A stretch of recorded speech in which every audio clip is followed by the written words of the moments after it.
અમદાવાદ પ્રશાસનના પાપે વધુ એક નાગરિકનો જીવ જોખમમાં મુકાયો છે। શહેરના ગોમતીપુર વિસ્તારમાં ખોદેલા ખાડાની પાસે પ્રશાસન બેરિકેડ ન લગાવ્યું અને તેના કારણે એક વાહન ચાલક તેમાં પટકાયા।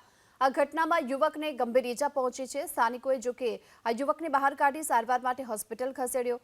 ઘટનાને લઈને સ્થાનિકોમાં કોર્પોરેશન સામે જોરદાર આક્રોશ જોવા મળ્યો। સ્થાનિકોનો આરોપ છે કે પ્રશાસને ખાડો તો ખોદ્યો પરંતુ બેરિકેડ ન લગાવ્યા અને તેમાં પણ સ્ટ્રીટ લાઇટ બંધ હાલતમાં છે, જેના કારણે જ અકસ્માતની ઘટના બની। અહીંયા આવતો હતા એક ભાઈ કૂદતો આવી ગયો તો બીચમાં અંદર ઘૂસી ગયા ભાઈ બરાબર અંદર ઘૂસી ગયા હતા બધા તેડી ગયા હતા પછી બૂમ પાડીને તો અમે લોકો આવ્યા ભાઈનો રસ્તો બાંધીને બહાર ખેંચ્યા પછી ભાઈને ગાડીએ કાઢી ફાયર બ્રિગેડને ફોન કર્યો તો ફાયર બ્રિગેડ કે અમારું કામ નથી તમે તમારી રીતે કાઢી લો।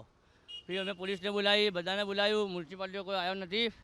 પછી અમે બચીને ઇન્સાનને બહાર કાઢી માણસને બહાર કાઢીને દવાખાને મોકલી આપ્યો। અહીંયા 1 મહિના થઈ ગયા છે। અહીંયા ખોદકામ ચાલુ છે, લાઇટ બી નથી આવતી, લાઇટ બી બધું રોડ એકદમ સન્નાટો રોડ છે, કોઈ લાઇટની સુવિધા નથી, બધું કશું તકલીફ જ છે અહીંયા।